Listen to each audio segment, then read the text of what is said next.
So my name is Nathan Agan. I am the host and producer of The Working Actor's Journey. Started as a podcast, and over the last year, we've been doing these readings and now these workshops. And we have a new thing coming up I'll tell you about in a little bit. But it's a great opportunity we found to work on these scenes in depth in a way that doesn't often happen, especially in professional projects. And to take the time about these scenes, and then also to have in the room both newer actors or actors in the beginning of their career, professional actors, professional coaches, directors, and we can really be very conscious about age and color and gender in all of these roles. Because we are focusing on the text, we can explore that in a way that some theaters or some productions might not. So we're very excited to be able to do all that. I will say that tonight's charity is St. Jude Children's Research Hospital, and thank you very much for those who have already donated when you signed up, for your ticket. I'll put some links in the chat box, including one if you'd like to donate directly to St. Jude. So that's one thing we have going on this evening. And I'll just mention a couple more quick things. The other program we just started, or we just launched something called Rappaport. And this is an opportunity to work with two wonderful directors, including Elizabeth Swain, who you see, and Brendan Fox, on Shakespeare's 12th Night for 7 weeks, playing multiple characters. Once again, you're working with professional actors and coaches. Just like in repertory theater, we're taking that model and just bringing it into the 21st century. And so that has launched and is available for people to register. I'll put a link in the chat box for that. And we do have a discount, a 20% discount through May 6th, if people would like to sign up. And again, I'll put a link to that in the chat.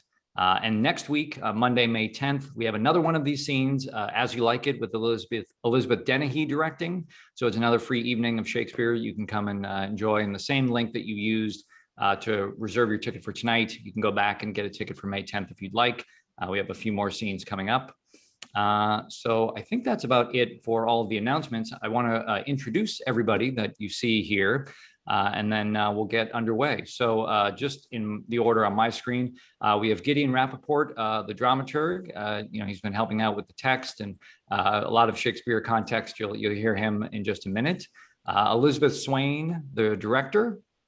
We have Michael Kirby playing King Richard at this point in the play, Richard, Duke of York.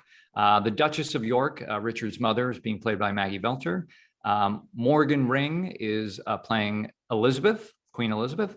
And Veralyn Jones is playing Margaret, Queen Margaret of Henry VI, and all that. And what I'll do as everybody is talking, or actually, if I could just ask all the actors, if you can put your character name in your name field, that'll help some of the audience just kind of track everybody and remember who is who. So with that, I think that's it for me. If you have any questions as we're going, that we do want this to be a little interactive and participatory, put those in the chat. I'll collect all of those, and we can have a bit of a Q&A afterward with all of the artists. So with that, I will turn it over to Gideon, who will talk a little bit about where we are in the play and what to expect. So Gideon, it's all yours. Thank you. I'm going to talk about where the play is first, and try to be very brief. Shakespeare wrote two tetralogies, two sets of 4 history plays about English history between the deposing of King Richard II and the accession of Henry VII to be king, who was Queen Elizabeth's grandfather. And that period, that bracketed period, is about 80 years of warfare, called the Wars of the Roses. And it's because one of the houses, Lancaster, was symbolized by a red rose, and the other house symbolized by a white rose, York. Shakespeare wrote those two tetralogies in reverse order.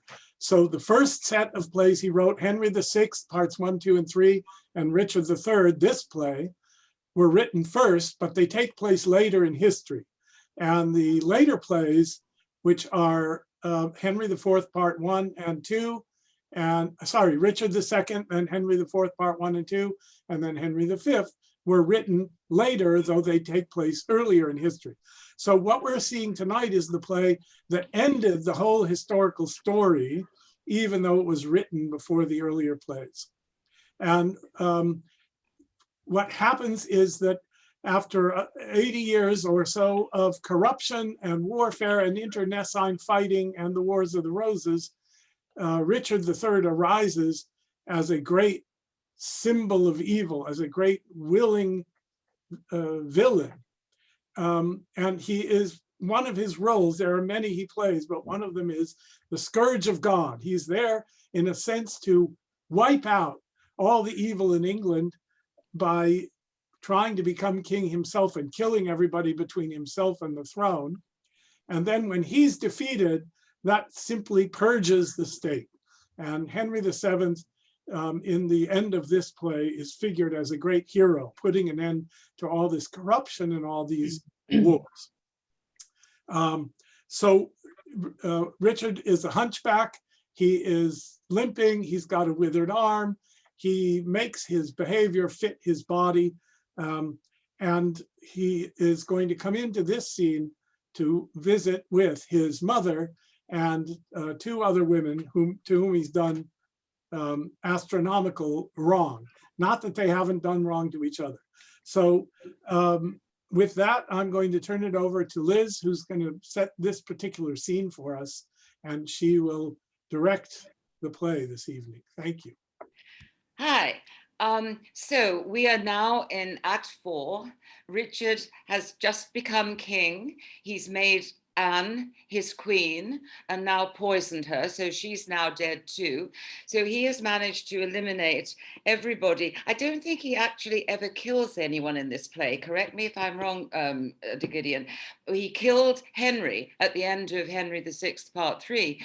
But in this play, he doesn't physically kill anyone. He gets somebody else to do it all, right? That's correct. He gets other people to do his dirty work for him. So he's done all of that. And the awful thing that has just happened in the preceding scene is that Tyrrell has announced that the two princes in the tower are now dead. So they were the last people that were really a problem for Richard, although he has one other little thing that he's worried about. So now he's got rid of Anne. He may have another wife in mind, but that comes up in the scene. So what happens is these women all meet. Margaret arrives, and she has been living in the palace, it seems, sort of hovering around secretly, observing everything, ready to leave and go to France because she knows everything is going to turn out the way she wants it to turn out. It's all going to be horrible, and she knows that. So that we meet her first, and then the Duchess of York arrives with her daughter-in-law, the former Queen Elizabeth. They have things that connect them. I don't know that they love each other that much. There's not a lot of love between these women. And Margaret in particular, I mean, Richard has killed her husband and now her grandchildren. I mean, her grandsire, I'm sorry, I'm getting that all wrong. I should read what I've written. At the top of the scene, when the Duchess comes in, who is the mother-in-law and Richard's mother, she is absolutely at the bottom. She is so miserable and terrible.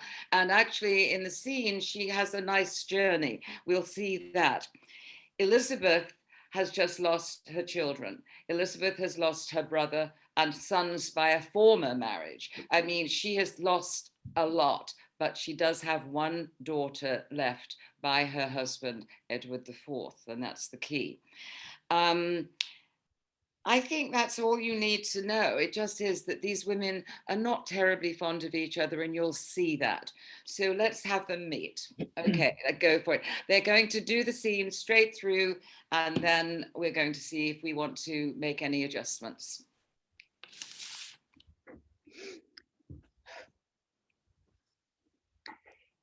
So now prosperity begins to mellow and drop into the rotten mouth of death. Here in the confines of this place Slyly have I lurked to watch the waning of mine enemies. A dire induction am I witness to, and will to France, hoping the consequence will prove as bitter, black, and tragical. Withdraw thee, wretched Margaret, who comes here? Ah, my poor princes. Ah, my tender babes, my unblown flowers, new appearing sweets. If yet your gentle souls fly in the air and be not fixed in doom perpetual, hover about me with your airy wings and hear your mother's lamentation. Hover about her. Say that right for right hath dimmed your infant morn to aged night. So many miseries have crazed my voice that my woe-wearied tongue is still and mute. Edward Plantagenet, why art thou dead? Plantagenet doth quit Plantagenet. Edward for Edward pays a dying debt. Wilt thou, O God, fly from such gentle lambs and throw them in the entrails of the wolf? When didst thou sleep when such a deed was done? When holy Harry died, and my sweet son. Dead life, blind sight, poor mortal living ghost, woes seen, world's shame, graves due by life usurped, brief abstract and record of tedious days, rest thy unrest on England's lawful earth, unlawfully made drunk with innocent blood. Ah, that thou wouldst as soon afford a grave as thou canst yield a melancholy seat. Then would I hide my bones, not rest them here.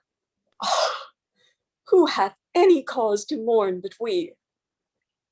If ancient sorrow be most reverend, give mine the benefit of signory, and let my griefs frown on the upper hand. If sorrow can admit society, tell over your woes again by viewing mine. I had an Edward till a Richard killed him. I had a husband till a Richard killed him. Thou hadst an Edward till a Richard killed him. Thou hadst a Richard till a Richard killed him. I had a Richard too, and thou didst kill him. I had a Rutland too, thou helpst to kill him. Thou hadst a Clarence too, and Richard killed him. From forth the kennel of thy womb have crept a hellhound that doth hunt us all to death. That dog that had his teeth before his eyes, to worry lambs and lap their gentle blood. That excellent grand tyrant of the earth, that reigns in galled eyes of weeping souls. That foul defacer of God's handiwork, thy wound let loose to chase us to our graves. Oh, upright, just, and true disposing God, how do I thank thee that this carnal cur preys on the issue of his mother's body and makes her pew fellow with others moan. Oh, Harry's wife, triumph not in my woes. God witness with me, I have wept for thine. Bear with me. I am hungry for revenge, and now I cloy me with beholding it. Thy Edward, he is dead that killed my Edward. Thy other Edward dead to quit my Edward. Young York, he is but boot, because both they match not the high perfection of my loss. Thy Clarence, he is dead that stabbed my Edward, and the beholders of this frantic play, the adulterate Hastings, Rivers, Vaughan, Grey, untimely smothered in their dusky graves. Yet Richard lives. Hell's black intelligencer only reserve their factor to buy souls and send them thither. But at hand ensues his piteous and unpitied end. Earth gapes, hell burns, fiends roar, saints pray to have him suddenly conveyed from hence. Cancel his bond of life, dear God, I pray, that I may live and say, the dog is dead. Oh, thou didst prophesy the time would come that I should wish for thee to help me curse that bottled spider, that foul bunchback toad. I called thee then, vain flourish of my fortune. I call thee then, poor shadow-painted queen, the presentation of but what I was, the flattering index of a direful pageant, one heaved high to be hurled down below, a mother only marked with two fair babes, a dream of what thou west, a garish shot, a sign of dignity, a breath, a bauble, a queen in jest, only to fill the scene. Where is thy husband now? Where be thy brothers? Where are thy two sons?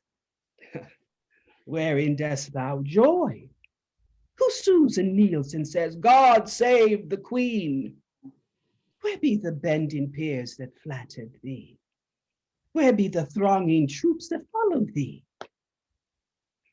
Decline all this and see what now thou art. For a happy wife, a most distressed widow, a joyful mother, one that wails the name, for one being sued to, one that humbly sues. For queen, a very caitiff crowned with care, for she that scorned at me, now scorned of me, for she being feared of all, now fearing one, for she commanding all, obeyed by none.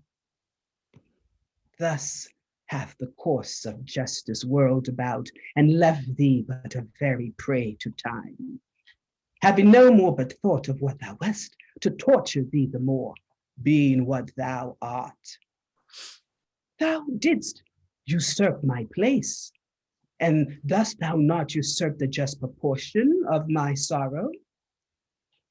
Now thy proud neck bears half my burdened yoke, from which even here I slip my weary head and leave the burden of it all on thee.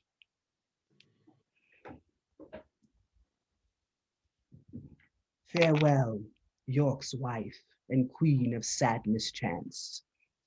These English woes shall make me smile in France. O thou well-schooled in curses, stay a while, and teach me how to curse mine enemies. Forbear to sleep the nights and fast the days. Compare dead happiness with living woe. Think that thy babes were sweeter than they were, and he that slew them fouler than he is. Bettering thy loss makes the bad causer worse. Revolving this will teach thee how to curse. My words are dull, oh, quicken them with thine. My words are dull. Thy woes will make them sharp and pierce like mine. Why should calamity be full of words? Windy attorneys to their clients' woes, airy succeeders of intestate joys, poor breathing orators of miseries, let them have scope. Though what they will impart help nothing else, yet do they ease the heart. If so, then be not tongue-tied. Go with me, and in the breath of bitter words, let's smother my damned son that thy two sweet sons smothered. The trumpet sounds, be copious in exclaims. Who intercepts me in my expedition? Oh, she that might have intercepted thee by strangling by strangling thee in her accursed womb from all the slaughters, wretch, that thou hast done. Hid'st thou that forehead with a golden crown, where should be branded, if that right were right, the slaughter of the prince that owed that crown, and the dire death of my poor sons and brothers? Tell me, thou villain slave, where are my children? Thou toad, where is thy brother Clarence and little Ned Plantagenet, his son? Where is the gentle Rivers, Vaughan, Grey? Where is kind Hastings? A flourish, trumpet, strike alarum drums. Let not the heaven hear these telltale women rail on the Lord's anointed. Strike, I say! Either be patient and entreat me fair, or with the clamorous report of war, thus will I drown your exclamations. Art thou my son? I thank God, my father, and yourself. Then patiently hear my impatience. Madam, I have a touch of your condition. I cannot brook the accent of reproof. Oh, let me speak. Do then, but I'll not hear. I will be mild and gentle in my words. And brief, good mother, for I am in haste. Art thou so hasty? I have stayed for thee, God knows, in torment and in agony. And came I not at last to comfort you? No, by the holy rood, thou know'st it well. Thou camest on earth to make the earth my hell. A grievous burden was thy birth to me. Tetchy and wayward was thy infancy. Thy school days, frightful, desperate, wild, and furious. Thy prime of manhood, daring, bold, and venturous. Thy age confirmed, proud, subtle, sly, and bloody. More mild, but yet more harmful, kind in hatred. What comfortable hour canst thou name that ever graced me with thy company? Faith, none but Humphrey hour that called your grace to breakfast once forth of my company. If I be so disgracious in your eye, let me march on and not offend you, madam. Strike up the drum. I pray thee, hear me speak. You speak too bitterly. Hear me a word, for I shall never speak to thee again. So, either thou wilt die by God's just ordinance, ere from this war thou turn a conqueror, or I with grief and extreme age shall perish and never more behold thy face again. Therefore, take with thee my most grievous curse, which in the day of battle tire thee more than all the complete armor that thou wearest. My prayers on the adverse party fight, and there the little souls of Edward's children whisper the spirit of thine enemies and promise them success and victory. Bloody thou art, bloody will be thy end. Shame serves thy life, and doth thy death attend. Far more cause, yet much less spirit to curse abides in me. I say amen to her. stay, madam, I must talk a word with you. I have no more sons of the royal blood for thee to slaughter. For my daughters, Richard, they shall be praying nuns, not weeping queens, and therefore level not to hit their lives. You have a daughter called Elizabeth, virtuous and fair, royal and gracious. And must she die for this? Oh, let her live, and I'll corrupt her manners, stain her beauty, slander myself as false to Edward's bed, throw over her the veil of infamy, so she may live unscarred of bleeding slaughter. I will confess she was not Edward's daughter. Wrong not her birth, she is a royal princess. To save her life, I'll say she is not so. While her life is safest only in her birth. And only in that safety died her brothers. Lo, at their birth good stars were opposite. No, to their lives ill friends were contrary. All unavoided is the doom of destiny. True, when avoided grace makes destiny. My babes were destined to a fairer death, if grace had blessed thee with a fairer life. You speak as if I had slain my cousins. Cousins, indeed, and by their uncle cousined of comfort, kingdom, kindred, freedom, life. Whose hands soever lanced their tender hearts, thy head all indirectly gave direction.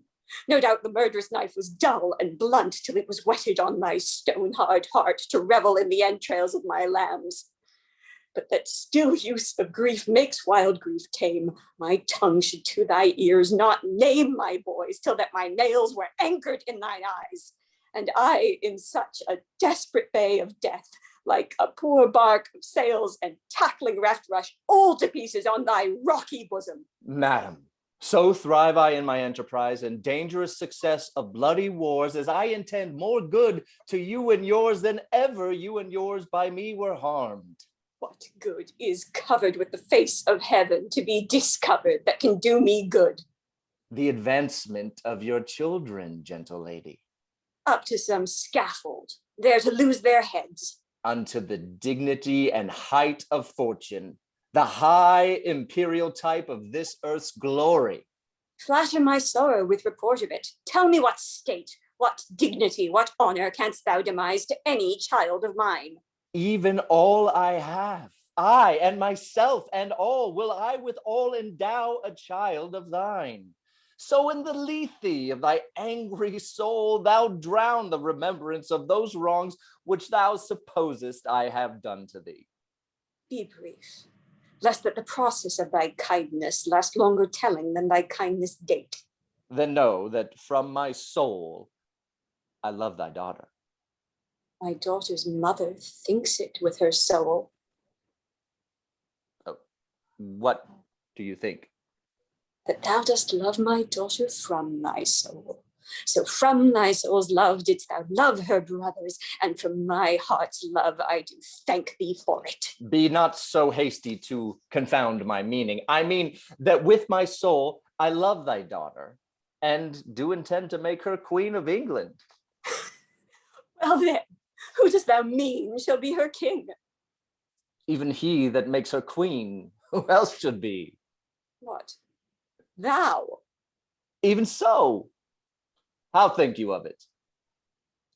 How canst thou woo her? Oh, that would I learn of you, as one being best acquainted with her humor. And wilt thou learn of me? Madam, with all my heart. Send to her, by the man that slew her brothers, a pair of bleeding hearts. Thereon engrave Edward and York. Then haply will she weep. Therefore present to her, as sometime Margaret did to thy father, steeped in Rutland's blood, a handkerchief, which, say to her, did drain the purple sap from her sweet brother's body, and bid her wipe her weeping eyes withal. If this inducement move her not to love, send her a letter of thy noble deeds.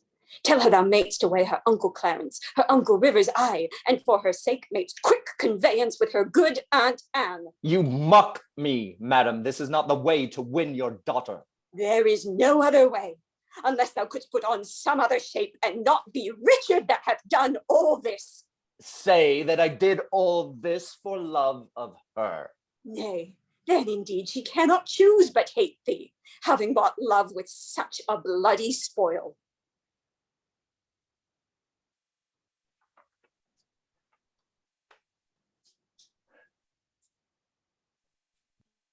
End scene. Yeah, I'm trying to get onto this thing here. Hello, there you are. Hi. So, let me find my notes. So how did you feel about it? Where were you with it? I'm asking you, You who? actors. Oh, I felt I pushed a little, but I could relax a little bit. Okay. Same here. Yeah, I mean, it was certainly a fiery scene. And yeah, maybe was a little pushing in a few places that we could sort of talk about and pull back on a little bit. There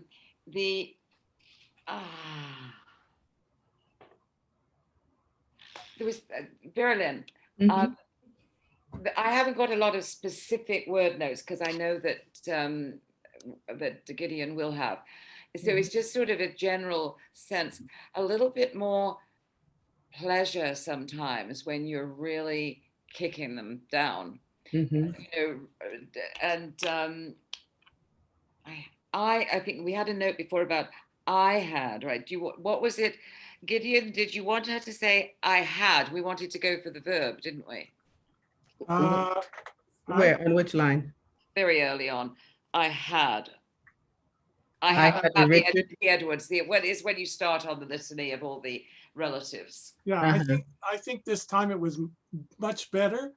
Yeah. I still think you have to bring out the repetitive hammering of the name Richard on those Mhm. 4 lines.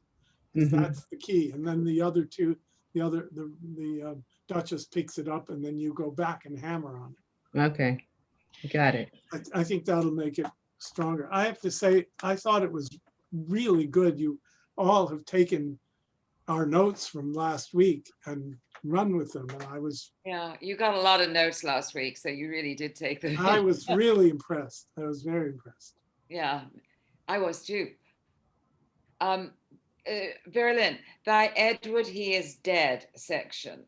Mm-hmm. I think there's some, again, tough luck on you, sort of a little different, you don't need to be so nasty with it. It said, yeah, you got a lot of death to deal with, haven't you? There's something about Margaret at this point that I don't think she needs to be nasty to anybody, because she knows what's coming. She's prophesied everything. It's all happening the way she said, and she's halfway out the door to France. So I think, as a general note, and you're doing it beautifully in some places, but just keep that.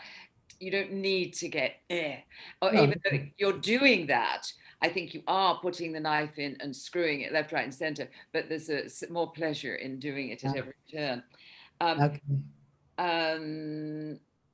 Presentation of what I was. Representation. Representation of what I was. You hit I. Oh, okay. Do we want that? Do we want it to be what I was? I just as simply, without doing an extra, I don't think you need the stress on the I. I'm trying to find exactly where. It's on line 84 in my book, but it might be somewhere else. It's different here. It's the speech on. Let's see. What's the line? Do you just give me the line again? Representation of what Oh, I okay. was. I mean, you're It's talking line through 80, this. 86, line 86 in the folder. Okay, so I'm only 2 lines off. I think you're. So I think this. I think we talked last week about not. I don't think you need the I. I think it should be of what I was. Just simply say it. What do you think, Gideon? The presentation of but what I was. That's the line you're referring to. Yes. You hit the I, and I'm not sure that we need you to. The presentation of but what. I think the key is the word presentation. You only seemed to be what I actually was. I was really the queen, and you just lasted as queen for almost no time at all. Right. And you were a fake queen, a painted queen, a poor shadow, a vain flourish compared to me. So I think the parallel word to vain flourish, poor shadow, painted is presentation, and it's followed by flattering index and pageant. All of those are just what we would say shows or representations, but not the real thing. So I think Liz will be satisfied if you bring that meaning out of the word presentation. You don't have to work on the pronoun. Okay, got it. Great.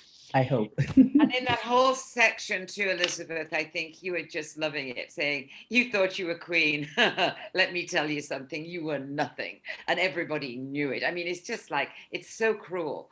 And you really got her cornered there. And I mean, and also when she's very low, she just lost her kids, for God's sake. You're really being very cruel.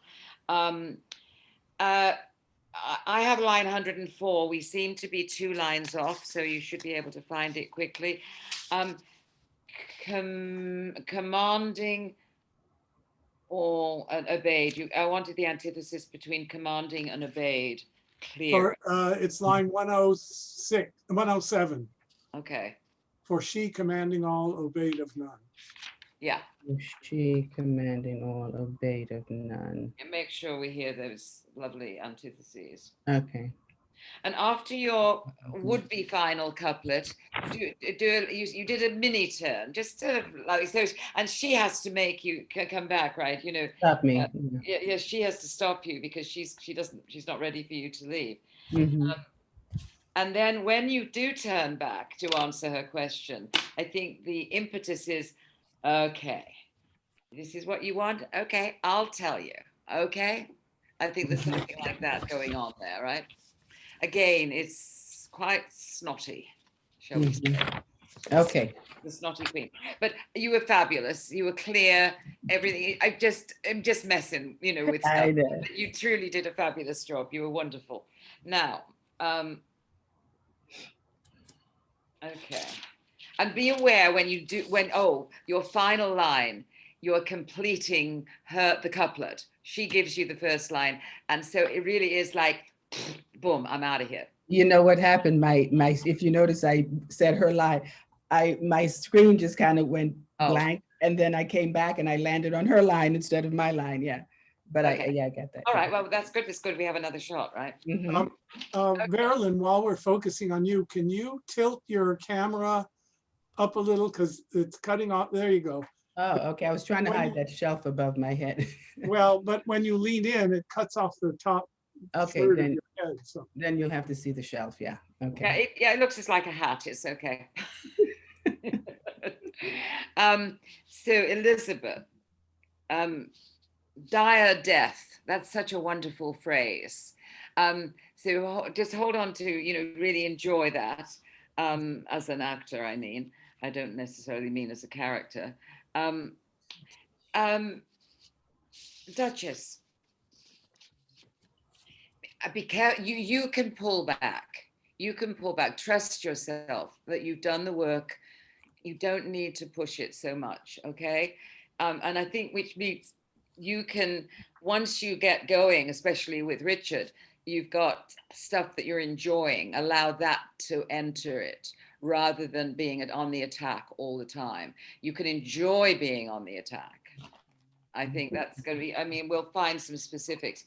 So, and especially when you get to actually, when you really settle down to telling him what you think of him, I don't think because I mean, maybe you've been wanting to do this for a very long time and you're not going to see him again. So you're really getting it off your chest. So it doesn't need to be a huge thing. It's like the pleasure of, this is what I think of you and you better take it in because this is it,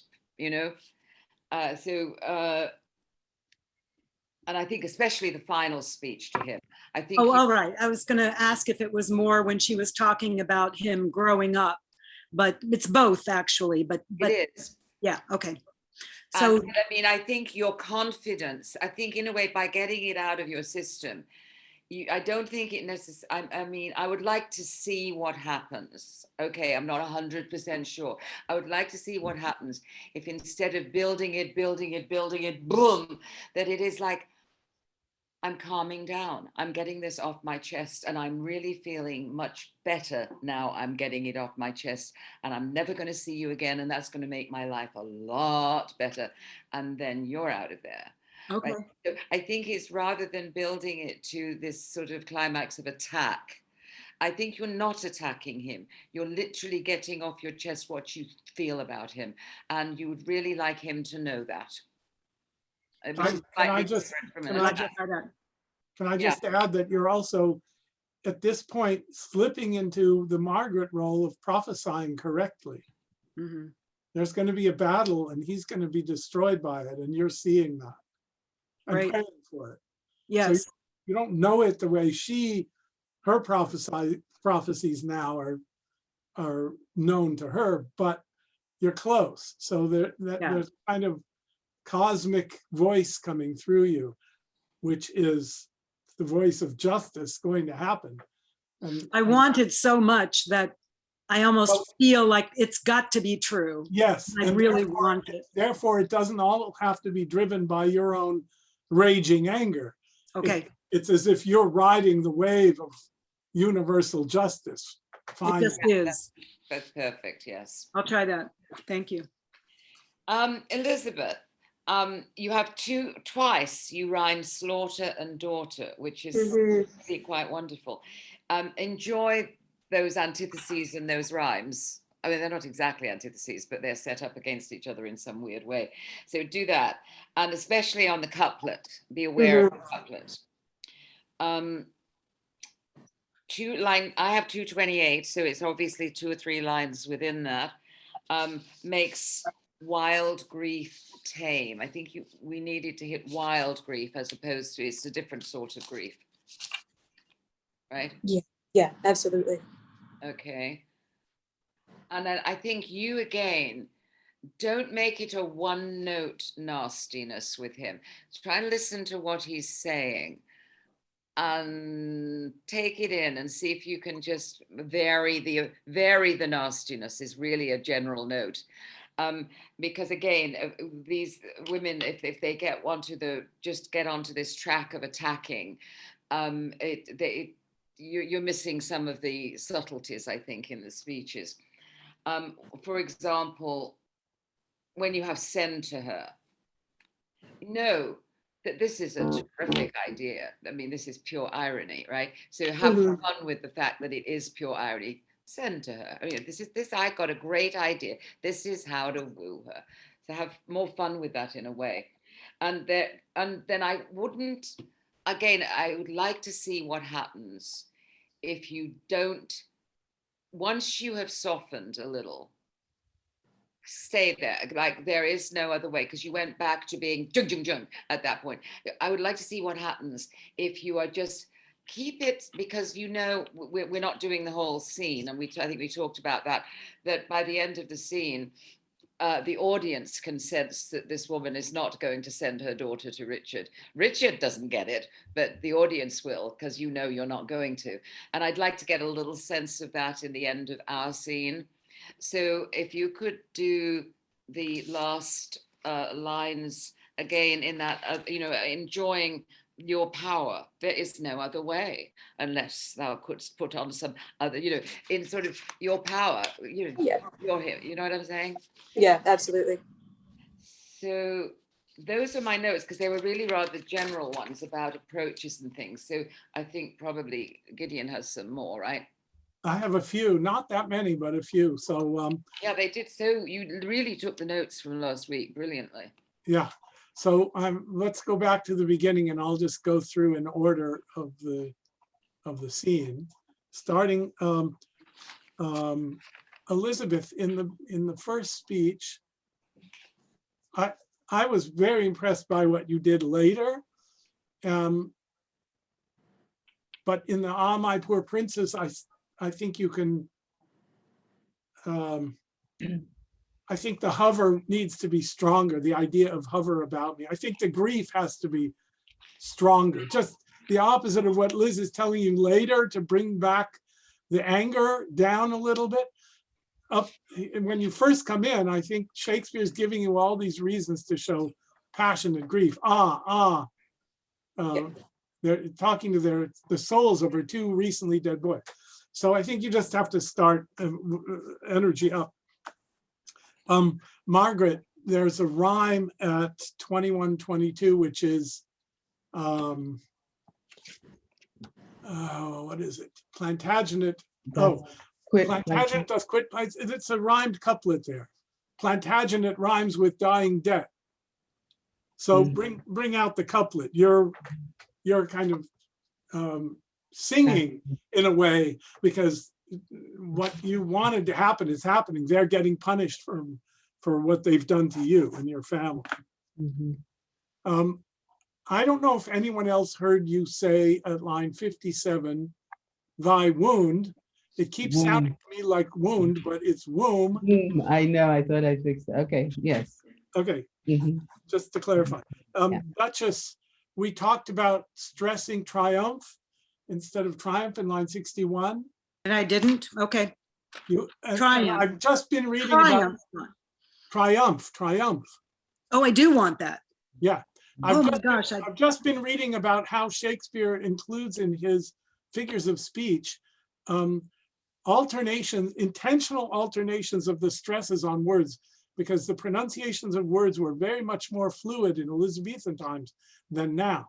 So the poet could use an odd stress for poetic reasons and get away with it easier than now. Triumph, not in my words. Thank you. I mean, I'm still giving you the choice to make, but I want to remind you, you have that. Yes, thank you. Margaret, line 76, ensues his piteous and unpitied end. I think you need to end that line strong on end, meaning death. Yes, At hand is Richard's death, which you're all waiting for. Yes, got So it. just end that line strong. Line 110, also Margaret, I think. Oh, I wanted you to bring out the word thought in this line, having no more but thought of what thou wast, to torture thee the more, being what thou art. In other words, the only thing, you don't have anything left of what you were as queen, except the thought of it. And the thought of it tortures you. Yes. You get it? Yes, thank you. And that will make you bring out wast in the past, because it's the antithesis is with what thou art now. So wast in line 110 is antithetical to art in line 111. All right. Duchess, I just want to make a dramaturgical point. It's also a directorial point, I'm sure. If you make a mistake, don't break character to apologize. Sorry, yeah, I did it again. Just keep going. Don't apologize. I mean, you can do it in rehearsal when we're working. Yes. But just if I make it, can I stop and back up and do the line again? Yeah, I think so. That's up to Liz. Yeah. But I would say either that or just bludgeon on. but don't break character. That's the Thank you. Elizabeth, 229. I think Liz mentioned this line, but let me get to it. The wild grief, still use of grief makes wild grief tame? No.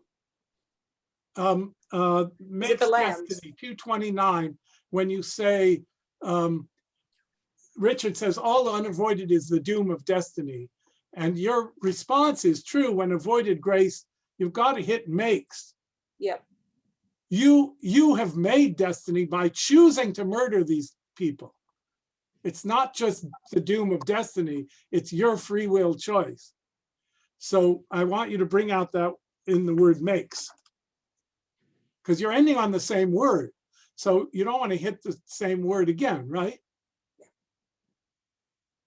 Do you get what I'm saying? Oh, completely. Yeah. Okay. And then the last one is just tiny on 258. The line is, canst thou demise to any child of mine? Try to make it a two instead of a ta.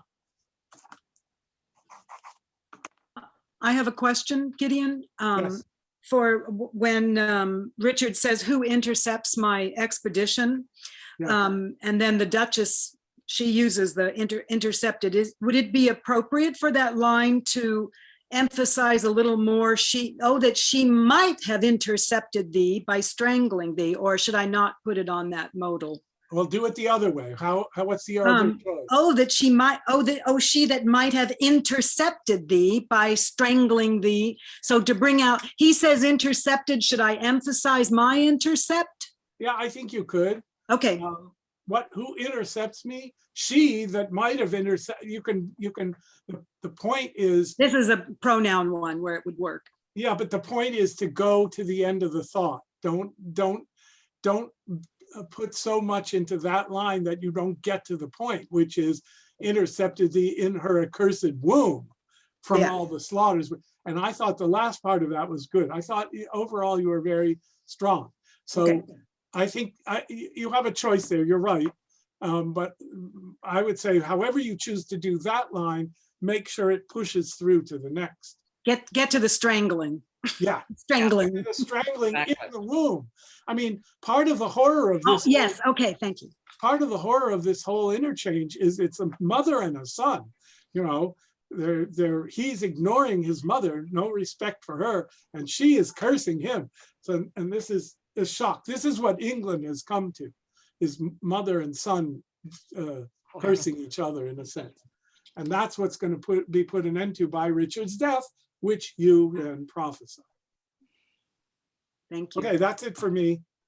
I just had one other thing, because I noticed in the Folger version, it says that Margaret sort of enters into the scene a little later than we've been doing it. I mean, and I don't know how we do this on Zoom anyway, so that you actually, your first few lines are sort of hurled at them, but not to them. They're not to, you know what I'm saying? Yes. Or even to the audience, you could share them with the audience. I don't know how we do that, but I think it'll, if you know that's what you're doing, it'll come out a little differently. And then you do enter on that at the Folger place, and that's when you enter the scene, and Right. be a stronger entrance there. I think the one way to do that is just come closer to the screen when you're talking to the audience and back up to have room for the other. That will work. That will work. So, all right. So now, Gideon, not Gideon, Nathan, do we do it again now and talk afterwards, right? Yeah, that'll be fine. Okay. So, do you need a break? Are you ready to plunge in again? Yes, I am. Okay, let's go then. You have all the work at the beginning, so let's go for it. Michael, can you tilt your camera slightly? Okay, because your top of your head was being cut off.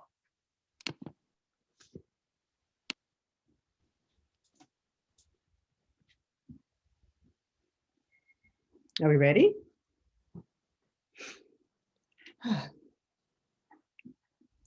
So now prosperity begins to mellow and drop into the rotten mouth of death. Here in these confines, slyly have I lurked to watch the waning of mine enemies. A dire induction am I witness to, and will to France, hoping the consequence will prove as bitter, black, and tragical. Withdraw, wretched Margaret, who comes here? Oh, my poor princes. Ah, my tender babes, my unblowed flowers, new appearing sweets. If yet your gentle souls fly in the air and be not fixed in doom perpetual, hover about me with your airy wings and hear your mother's lamentation. Hover about her. Say right for right have dimmed your infant morn to aged night. So many miseries have crazed my voice that my woe-wearied tongue is still and mute. Edward Plantagenet, why art thou dead? Edward Plantagenet doth quit Plantagenet. Edward for Edward pays a dying debt. Wilt thou, O God, fly from such gentle lambs and throw them in the entrails of the wolf? When didst thou sleep when such a deed was done? When holy Harry died, and my sweet son. Dead life, blind sight, poor mortal living ghost. Woe seen, world's shame, graves due by life usurped. Brief abstract and record of tedious days, rest thy unrest on England's lawful earth, unlawfully made drunk with innocence' blood. Ah, that thou wouldst as soon afford a grave as thou canst yield a melancholy seat. And would I hide my bones, not rest them here? Ah, who hath any cause to mourn but we? If ancient sorrow be most reverend, give mine the benefit of seniority, and let my griefs frown on the upper hand. If sorrow can admit society, tell over your woes again by viewing mine. I had an Edward till a Richard killed him. I had an Edward till a Richard killed him. I had a husband till a Richard killed him. Thou hadst an Edward till a Richard killed him. Thou hadst an Richard till a Richard killed him. I had a Richard too, and thou didst kill him. I had a Rutland too, thou helpst to kill him. Thou hadst a Clarence too, and a Richard killed him. From forth the kettle of thy womb hath crept a hellhound that doth hunt us all to death. That dog that had his teeth before his eyes, to worry lambs and lap their gentle blood. That excellent grand tyrant of the earth, that reigns in galled eyes of weeping souls. That foul defacer of God's handiwork, thy womb let loose to chase us to our graves. Oh, upright, just, and true disposing God, how do I thank thee that this carnal cur preys on the issue of his mother's body, and makes her pew fellow with others moan. Oh, Harry's wife, triumph not in my woes. God witness with me, I have wept for thine. Bear with me. I'm hungry with revenge, and now I cloy me with beholding it. Thy Edward, he is dead that killed my Edward. Thy other Edward dead to quit my Edward. Young York, he is but boot, because both they match not the high perfection of my loss. Thy Clarence, he is dead that stabbed my Edward, and the beholders of this frantic play, the adulterate Hastings, Rivers, Vaughan, Grey, untimely smothered in their dusky graves. Richard yet lives, hell's black intelligencer, only reserved his factor to buy souls and send them thither.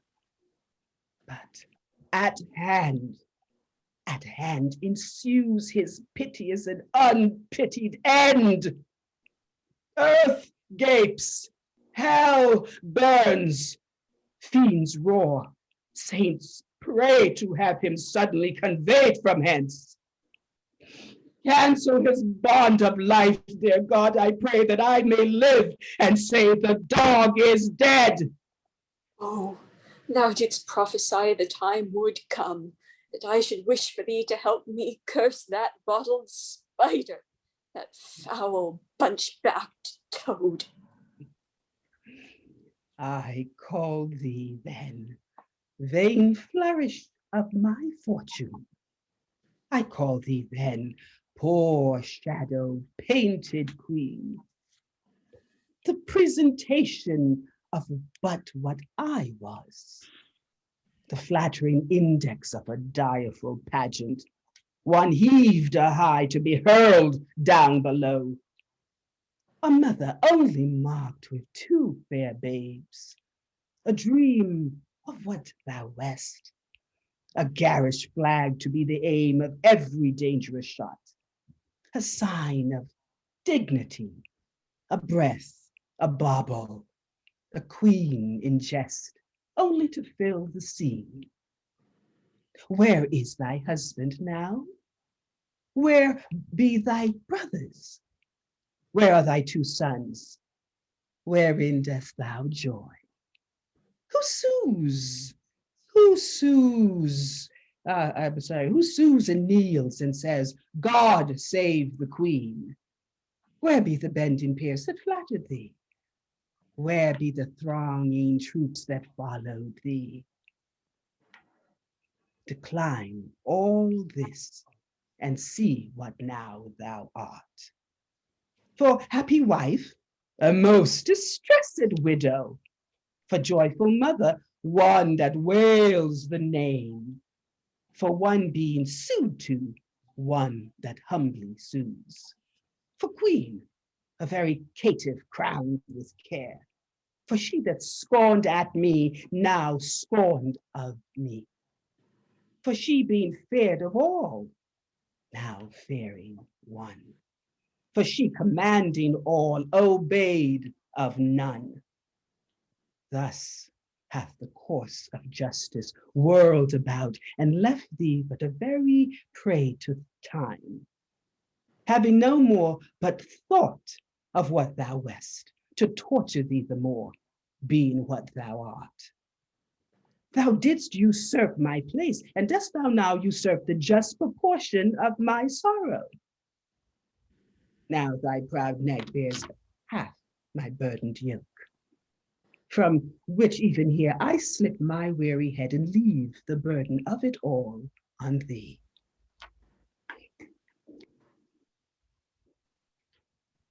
Farewell, York's wife and queen of sad mischance. These English woes shall make me smile in France. O thou well skilled in curses, stay a while, and teach me how to curse mine enemies.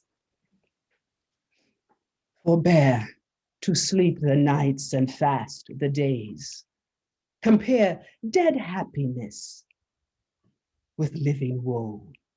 Think that thy babes were sweeter than they were, and he that slew them fouler than he is. Bettering thy loss makes the bad causer worse. Revolving all this will teach thee how to curse. My words are dull, oh, quicken them with thine. Thy woes will make them sharp and pierce like mine. Why should calamity be full of words? Windy attorneys to their clients' woes, airy succeeders of intestate joys, poor breathing orators of miseries, let them have scope. Though what they will impart help nothing else, yet do they ease the heart. If so, then be not tongue-tied. Go with me, and in the breath of bitter words, let's smother my damned son that thy too sweet son smothered. The trumpet sounds, be copious in exclaims. Who intercepts me in my expedition? Oh, she that might have intercepted thee by strangling thee in her accursed womb from all the slaughters, wretch, that thou hast done. Hidest thou that forehead with a golden crown, where should be branded, if that right were right, the slaughter of the prince that owed that crown, and the dire death of my poor sons and brothers? Tell me, thou villain slave, where are my children? Thou toad, where is thy brother Clarence and little Ned Plantagenet, his son? Where is the gentle Rivers, Vaughan, Grey? Where is kind Hastings? A flourish, trumpets, strike alarum drums. Let not the heavens hear these telltale women rail on the Lord's anointed. Strike, I say. Either be patient and entreat me fair, or with the clamorous report of war, thus will I drown your exclamations. Art thou my son? Aye, I thank God, my father, and yourself. Then patiently hear my impatience. Madam, I have a touch of your condition that cannot brook the accent of reproof.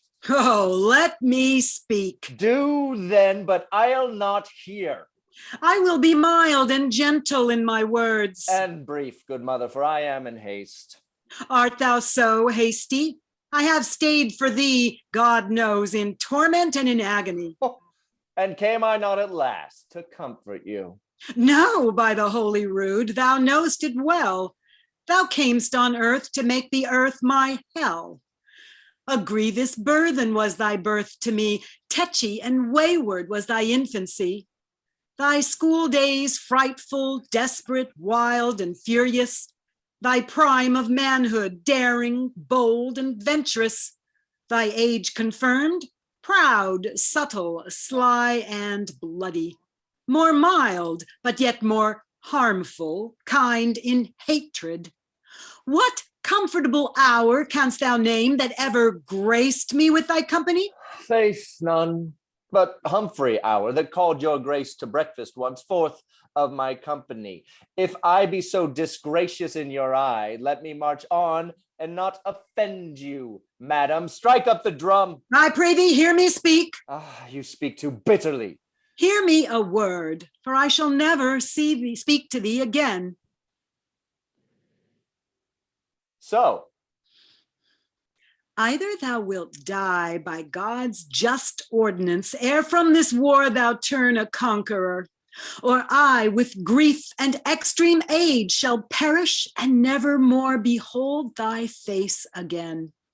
Therefore, take with thee my most grievous curse, which in the day of battle tire thee more than all the complete armor that thou wearest.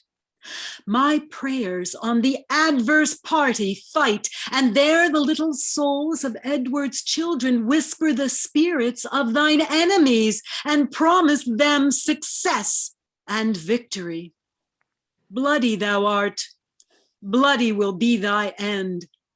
Shame serves thy life, and doth thy death attend. Though far more cause, yet much less spirit to curse abides in me. I say amen to her. Stay, madam, I must talk a word with you. I have no more sons of the royal blood for thee to slaughter. For my daughters, Richard, they shall be praying nuns, not weeping queens, and therefore level not to hit their lives. You have a daughter called Elizabeth, virtuous and fair, royal and gracious. And must she die for this? Oh, let her live, and I'll corrupt her manners, stain her beauty, slander myself as false to Edward's bed, throw over her the veil of infamy. So she may live unscarred of bleeding slaughter. I will confess she was not Edward's daughter. Wrong not her birth. She is a royal princess. To save her life, I'll say she is not so. Her life is safest only in her birth. And only in that safety died her brothers. Lo, at their birth good stars were opposite. No, to their lives ill friends were contrary. All unavoided is the doom of destiny. True, when avoided grace makes destiny. My babes were destined to a fairer death, if grace had blessed thee with a fairer life. You speak as if I had slain my cousins. Cousins indeed, and by their uncle cousined of comfort, kingdom, kindred, freedom, life. Whose hands soever lanced their tender hearts, thy head all indirectly gave direction. No doubt the murderous knife was dull and blunt till it was whetted on thy stone-hard heart to revel in the entrails of my lambs. But that still use of grief makes wild grief tame. My tongue should to thine ears not name my boys till that my nails were anchored in thine eyes. And I, in such a desperate bay of death, like a poor bark of sails and tackling reft, rush all to pieces on thy rocky bosom. Madam, so thrive I in my enterprise and dangerous success of bloody wars, as I intend more good to you and yours than ever you and yours were by me were harmed. What good is covered with the face of heaven to be discovered that can do me good? The advancement of your children, gentle lady. Up to some scaffold, there to lose their heads. Unto the dignity and height of fortune, the high imperial type of this earth's glory. Flatter my sorrow with report of it. Tell me, what state, what dignity, what honor canst thou demise to any child of mine? Even all I have, I, myself, and all, will I withal endow a child of thine. So in the lethe of thy angry soul, thou drown the sad remembrance of those wrongs which thou supposest I have done to thee. Be brief, lest that the process of thy kindness last longer telling than thy kindness date. Then know that from my soul I love thy daughter. My daughter's mother thinks it with her soul. What dost thou think? That thou dost love my daughter from thy soul. So from thy soul's love didst thou love her brothers, and from my heart's love I do thank thee for it. Be not so hasty to confound my meaning. I mean that with my soul I love thy daughter, and do intend to make her Queen of England. Well then, who dost thou mean shall be her king? Even he that makes her queen, who else should be? What? Thou? Even so. How think you of it? How canst thou woo her? That would I learn of you, as being one best acquainted with her humor. And wilt thou learn of me? Madam, with all my heart. Send to her, by the man that slew her brothers, a pair of bleeding hearts. Thereon engrave Edward and York. Then haply will she weep, Therefore present to her as sometime Margaret did to thy father, steeped in Rutland's blood, a handkerchief, which, say to her, did drain the purple sap from her sweet brother's body, and bid her wipe her weeping eyes withal. If this inducement move her not to love, send her a letter of thy noble deeds. Tell her thou madest away her uncle Clarence, her uncle River's eye, and for her sake madest quick conveyance with her good Aunt Anne. You mock me, madam. This is not the way to win your daughter.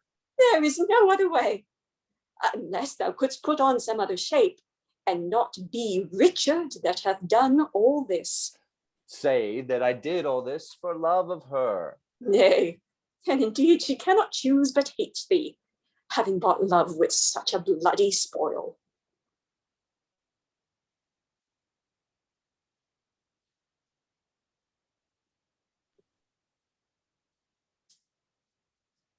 Good stuff happened that time.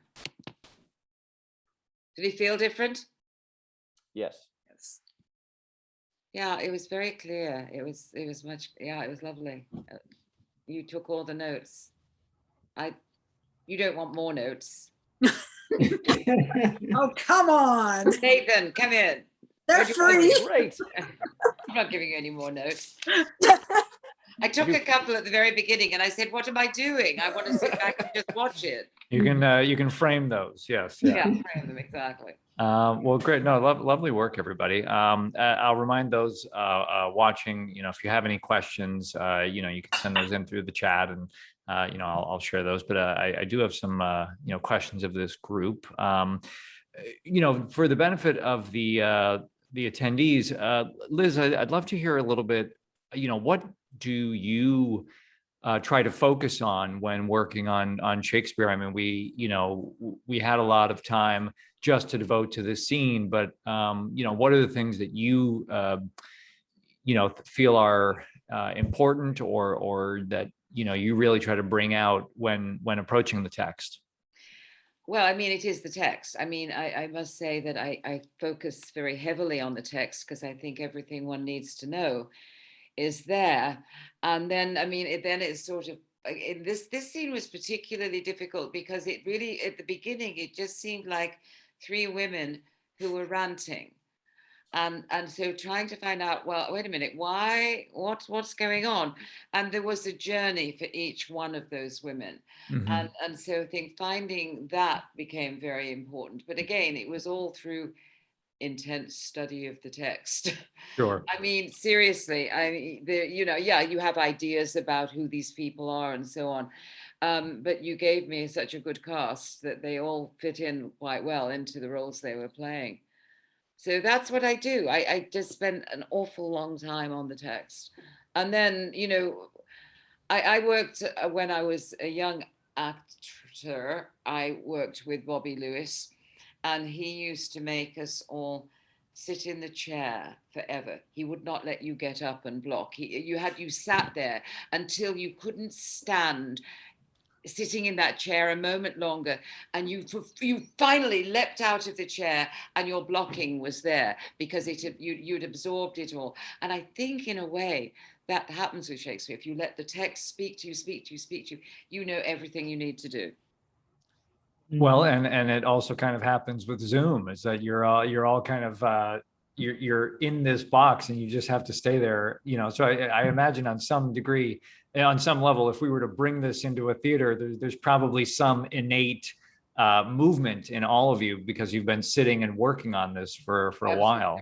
Absolutely. Yeah, I think it'd be interesting to see how that would translate and come to life. Talking about the journeys for all the characters, I'm curious for the actors, were there any particular challenges or surprises for you that you discovered in these roles, or in a line, or in the text, or in the scene, either coming from the perspective of having an idea of what you think these people are, or who this character is, or what's going on, and then discovering something different in the text? I'm curious if anyone has any experiences with that. Well, for myself, Richard is such a famous role. Yeah. You know, so there was that. I was like, okay, well, it's not, you know, you just got to let the text tell you what to do. And I wasn't planning to do anything physically, even though they talk so much about his physicality through the entire production, and all through the text. And I accidentally, if you remember last week, I twisted my knee and I actually had it raised up. And so it gave me this really awkward physicality that really, really helped with the role. And I was like, oh, if you find that physicality, even in the Zoom world, you find what Shakespeare is, you know, talking about, or at least you start to, I think. So I went and grabbed a stool and put it over here and used it to help with the physicality. And I just found that interesting. I wasn't planning on doing anything physical, and it just actually just kind of happened accidentally. And I was like, it felt so right because of the way it was written. I was like, okay, I'm going to have to run with that. So that, I just found that interesting. Great. Anyone else have anything they want to share on that point? Well, what I find interesting is pretty much what Liz said about it's all in the text. And if you really invest in the text, you know, it all comes true. It falls into the body. It has to fall in. It's like, I don't know if you're familiar with dropping in. You should, I think, Liz, you're familiar with that.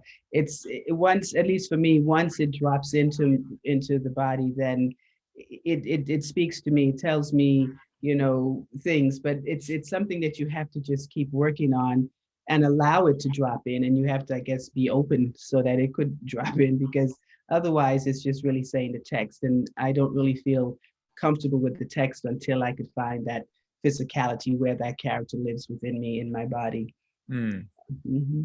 Okay, great. Well, we can come back to that if anyone has any other points, but I see Paul raised his hand. So Paul, are you able to unmute yourself, or let me know? Let me see. I'm gonna try to ask you to unmute, and we'll see if technology is cooperating with us. Give you a Yes, second. can you hear me? Yes, we can. My question is a general one about your acting Shakespeare in these times. What I mean by that is this: when Shakespeare wrote his plays, and for the audiences came to see them in the late 1590s and early 1600s, they were living with the kind of world we've seen in New York in the last year, where we got to see living morgues on the streets. Our beloved, the people we love, started living in trucks because there's no place to put their bodies. Every day was like that for Shakespeare's audience in those times. Those characters, those plays had a sense of fragility that we have forgotten until recently. And I wonder if that affects your acting or your rehearsals these days when you do Shakespeare. So, you know, for anyone that, just to restate it for anyone that didn't catch the question, so, you know, we're seeing a lot of parallels today in terms of, you know, certainly with the pandemic and the plague that Shakespeare's audience was going through, and the COVID-19 pandemic that we've been experiencing. And did anyone, you know, any of the actors or through the rehearsals, the world we live in right now, did that affect you in any way in terms of your approach to the material, or, you know, anything else? Hopefully I'm capturing Paul's question there. I mean, as director, I don't think so. I mean, but I think the point is we're living it. We don't know. It's like I always say that if you actually go over a piece of text in certain ways, it will invade you, as you say. It will drop into you. And I have a feeling that the world around us has dropped into all of us, so it has to affect us. But we didn't actually sit down and discuss it. I would just leave. Oh, sorry. Go ahead. Go ahead, Margaret.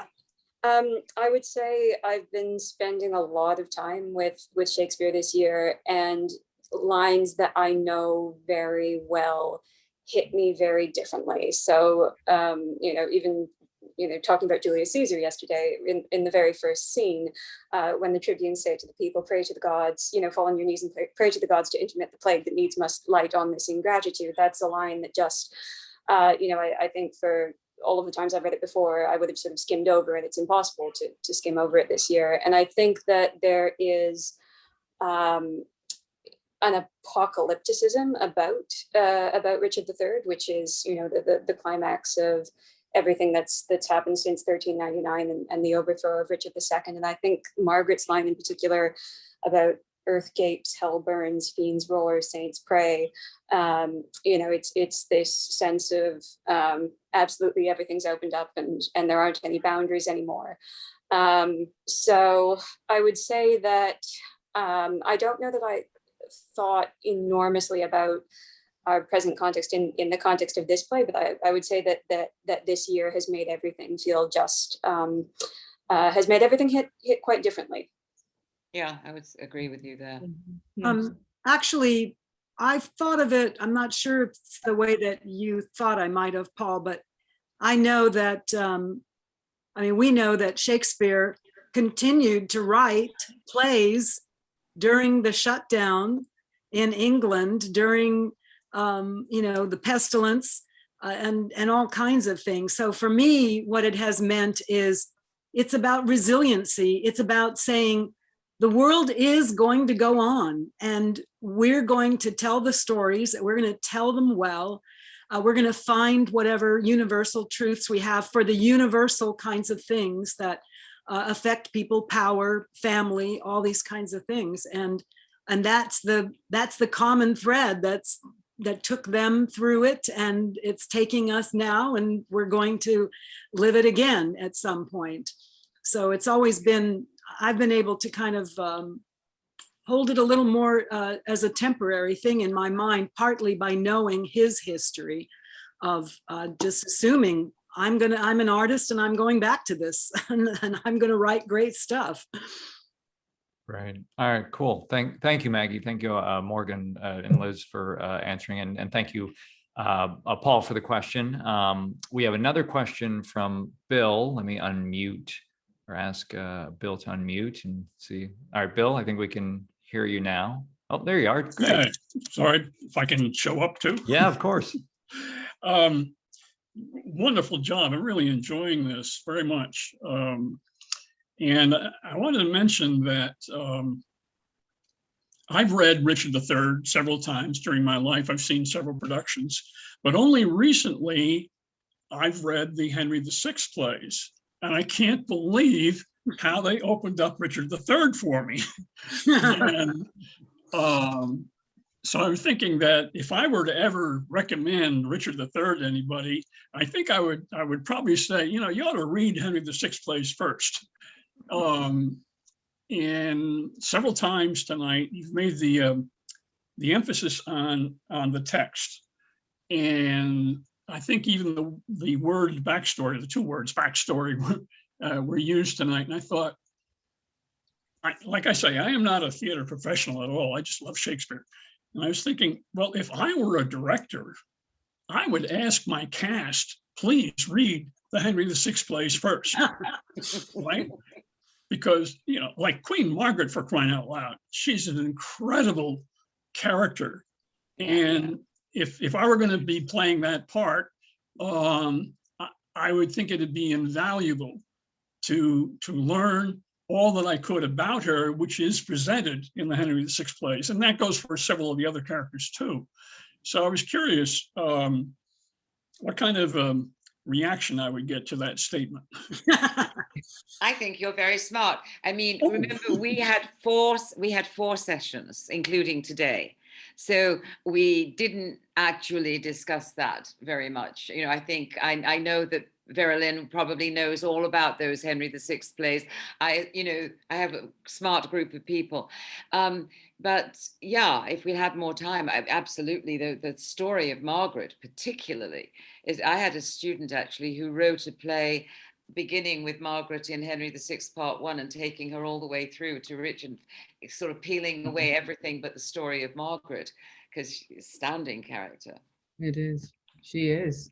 She's formidable for sure. And it would make sense to do such a thing, but again, it was a short session. I mean, normally when you're doing table work, you do break down these characters a lot more than we had time to do. So the exploration would have been far deeper, and which is, anytime you approach a piece of work, you do the work beforehand. But this was sort of a truncated session, so we went right to it, actually. Gideon was very good about providing us with a lot of background information, as well as Liz. But it was really just tipping the iceberg, just to try to get us to a starting place. So. Yeah, I understand in this situation that it wasn't necessarily practical, but I'm thinking in terms of a hypothetical situation. You know, if I were ever to direct Richard III, I would require my cast to read the Henry VI plays. You would be very smart to do so. Yeah. Absolutely. Okay, thank you. I'd stick my hand up and say that I once had the great good fortune to see the Henry VI plays and Richard III all in one day, which was, yeah, a really extraordinary treat. And certain things that you sort of know by osmosis suddenly make a lot of sense. And I think that in the way the two dead boys from 3 Henry VI haunt this play, right? You know, dead Rutland and dead Prince Edward. It really helps to have that context for sure. And Richard's also got some amazing speeches in 3 Henry VI. Yes, even then he murders Henry. Yeah.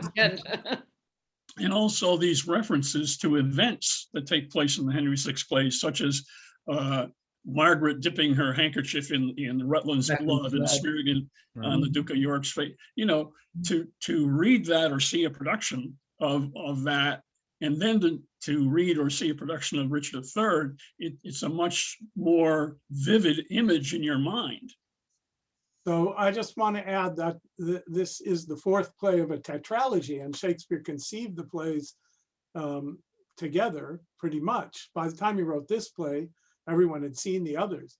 But I want to second what you're saying about the significance of the Henry VI plays, because when Shakespeare first wrote those, before he'd written this or any of his later great works, he exploded onto the Elizabethan stage with the Henry VI plays, and they were toweringly successful and popular and amazing and thrilling. And if you want to get a sense, if Shakespeare had written nothing but those first 3 Henry VI plays, and you would say, well, why are we making a big deal about him? But if you go back and read the plays that were being written before those and at the time, and then read those, you see where Shakespeare comes from. It's this explosive vitality that's already there, fully there in the Henry VI plays, though his dramaturgy is not finally honed to its peak, which will come later. But they were radical plays, and they're very powerful. And so the fact that when you read them, that hit you, it's not just that they shed light on this play, though they do. You're right about that. It's that in themselves, they're quite wonderful plays. Yes.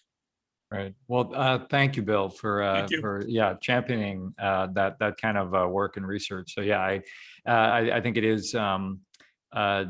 It would be great. I think, you know, because even with professional productions, you know, if you're doing a production of Richard III, you may run into that limitation of, you know, do we have time to talk about all of the Henry VI plays? But at least having the cast go and read them on their own to familiarize themselves with the characters, I think is certainly helpful, if not being able to discuss them in rehearsals. Gideon, since you chimed in there, I'd love for you to share, you know, for the attendees who may not be familiar, seeing a dramaturg at a rehearsal may be a totally new experience. So I'd love to hear your perspective of being able to work in this format and what you've been able to, or what you've enjoyed about working in this format. Well, the first thing I've enjoyed is to hear everybody, and especially Liz, put so much value on text, because to me, that's the foundation of all of it. And that's my work, to help clarify the text. So that's the first thing. Second thing is I absolutely love working with good actors, which we've got tonight, because I give a note and I explain something, and then they get it and they take it and they make it come alive. And it's just, for a dramaturge, there's not much more satisfying than that. But I also feel like I feel like my work is never done, because I listened to this last run through and I didn't take a lot of notes. I took only 3. I'm not going to give them, but I discovered something in this reading. I discovered the meaning of a word that I wasn't getting before. Because of how it was said. And I thought, wait, that's not right. And then I figured out what would be right. And so when I first started studying Shakespeare in graduate school, I thought to myself, I'm going to study Shakespeare because he's the best. And I bet that he will wear me out before I wear him out. And 40 years later, or however many it is, I think it's more, I was right that I never ceased learning from Shakespeare and learning about Shakespeare, because it's so good that whatever way you approach it and at whatever level, it rewards you. So I particularly love doing this kind of work because my actors are a captive audience. They can't run off to the stage to start blocking and doing lights and doing sound and going to try on their damn costumes and all of that. They have to stay here, and I can say to them, if I have a director who lets me, what the next thing I need to say about some line. And that's just very rewarding, I have to say. That's great. That's great. Yeah, no, it's been thrilling, and I know not only in this scene but in the others, the actors have been so grateful, and the directors too, to have a dramaturg. Yes, I would like available. to have Gideon available for everything I ever direct from now on. Same. I'll be there. I'll be there. You let me know, and we'll plan, and I'll be there. We need to make sure all the artistic directors and managing directors of theaters hear this kind of stuff, because they're like, oh, it saves you so much time later on, and gives you better quality productions. I just want to add that the work that I do utterly depends on the director, because number one, I do not permit myself to go against a director. The director is the director, and they get to do what they want. So I'm there to serve. But when I work with directors who care about the text as much as Liz does, as much as I do, and as much as these actors do, a lot more gets done. And I've worked on productions where I have some beginning table work, and then they start doing blocking, and the director will say to me, go work with this actor, go work on that speech with so-and-so. And I'll take them aside and we'll do some work. And they've come back and blossomed because of the text work, and it pays off in the long run greatly, which is extremely rewarding. But as I say, it depends on a director caring not just about emotion and not just about theatricality and so on, but about the foundation in the text. And when the director does, then I get to work, and that's the most rewarding thing for me. Sorry, I have a very active dog in the background. Apologies for that. Is that what it was? Oh, I That's love what it mine was. away. Mine is locked away. He's usually almost 99% of the time quiet. That was the 1%. But what I wanted to ask next was for the two actors that had registered and signed up for this project. Morgan, if I could start with you, I'd love to hear what did you enjoy about the process? In terms of working this way that, might have been different than a lot of other, productions or rehearsals and things like that. So I'd just love to hear your experience. I think you're still on mute, actually. Sorry, I am not, I'm not a person who's done a lot of acting. In university, I did a lot of directing and I did a lot of text work, and it's really fun to be on the other side. So, I have certainly spent a lot of time with actors doing that very kind of fine and detailed work. And it's really a different experience to be on the other side of that conversation. That's great. Well, great to hear. And yeah, it is always almost revelatory when you get to be on the other side of the table, whether you're an actor who directs something or a director who, acts in something that you just suddenly, some things can click into place that just hadn't before, or also developing that style of communication of you see, well, what is the other person looking for, or what is their end goal that, now how you just learn a different kind of set of vocabulary that allows you to have that the conversation a little bit more effectively, hopefully. And Maggie, you've worked in these scenes a few times, playing a range of characters, lovers, and now a hateful mother, and all this stuff. And so I'd love to hear, what was your experience now working on Richard III scene? Well, this has been an interesting, every one of them is interesting, and working with Liz has been great. I loved the way she would phrase things sometimes. She would say, wouldn't it be fun to say it this way? Or to emphasize that word. But it's so true. It's true to try the things different ways. It's fun. And the richness of the language and everything, that really brought it out to me, and I appreciated that a lot. So it's quite interesting to hear different actors working with different directors too. They all bring their own expertise to it, their way of expressing it. But it really is true. It runs through the attention to the text, to Shakespeare's desires, what he was trying to do, and helping us to bring that out, because we're going to feel better when we can do that, when we see what's there, and then we can do that. So that was great. And especially with this character, I'm almost embarrassed to not have seen the arc that happened with her and how she changed. And that was great that it was pointed out to me. It made very clear, and that helped me a lot to see she's not the same person by the end of the scene. I hope I got that across. And for Michael or Veralyn, I would imagine with professional productions you guys have done, you may not have had this amount of time to, really work on a scene or dive into it. So could you talk about what, you might have enjoyed about this process?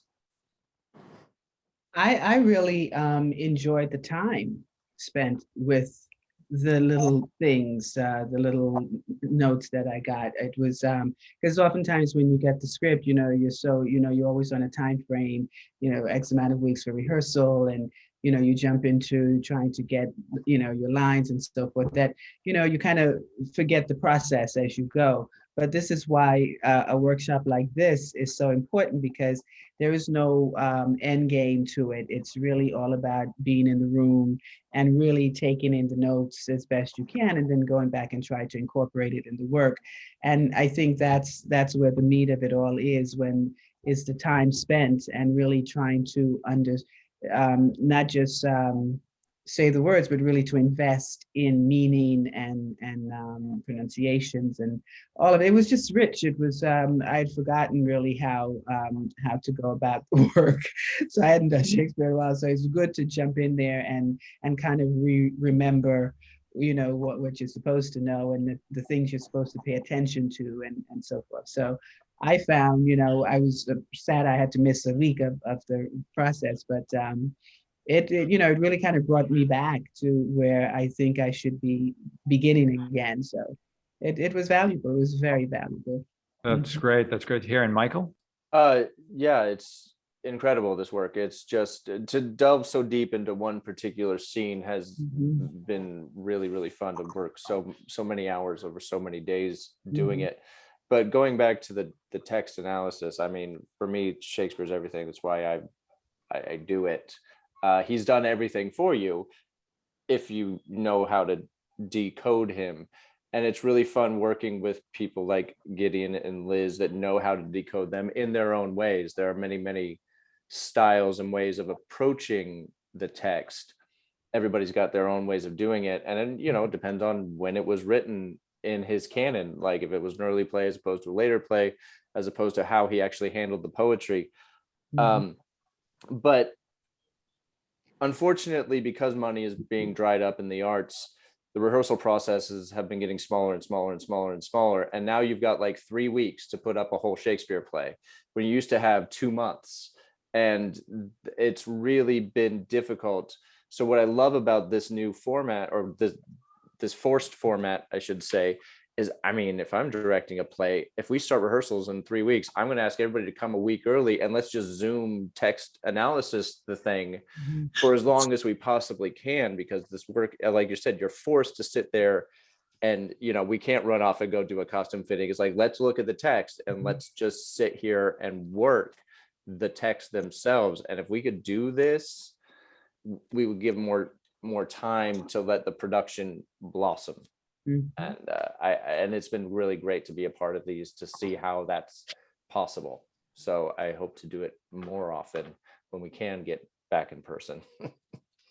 Well, yeah, and I think that, well, there's a couple things that came up as you were sharing that, Michael, that what's nice about this format, that even if we've only had 4 sessions to work on the scene, the time in between kind of allows these lines to work on you, as you're thinking about them, as they're dropping in. So that time, because you're not rushed to, do everything in 3 weeks, that they're allowed to kind of marinate in your head of like, well, oh, okay, what, oh, this is the connective tissue, or oh, this is the point he's making here. So I think that's exciting to be able to see the actors have that opportunity. And I also wanted to bring up, it's fun in this format that now, kind of a company of actors that we're able to develop, you guys start to work in different contexts on the same scenes. Like I brought up, Maggie had worked before on other scenes, but Michael had been here before. And actually Michael and Maggie played lovers in Midsummer Night's Dream. And now there's the mother-son dynamic. So it's just fun to, have that experience for, I think, the actors too, to, play in different contexts and just, explore all that different stuff that, that we get to do that because we have that benefit of being conscious and aware of age and gender and color, that we can experiment with that freely. So it's it's a lot of fun to do that. I just want to be mindful of time, that we'll wrap this up, but pretty shortly, unless anyone else has any other questions, or if the group has anything else to say. I'll just mention again very quickly. The charity this evening that we were highlighting is St. Jude Children's Research Hospital. Thank you so much for everybody that has donated already. There's a link in the chat if you'd like to donate directly. I mentioned the repertory program that we're launching. That's going to start mid-May. It's kind of like an acting repertory company where you work on at least a couple parts in the same play with 2 directors. So you're getting a lot of different insights and different characters to explore. And then again, you'll be working with professional actors and coaches. So there's a link to check out more. We have a discount running through May 6th. And I welcome you to come back and see. We have 3 more scene presentations through May. Those are free. And so, would be thrilled to have you come back for more. We got As You Like It, Hamlet, and The Merchant of Venice. So, very different plays, a lot to check out. So I'll open it up to the group. Is there anything else, any other final comments or things you guys would like to share about your experience with Richard III?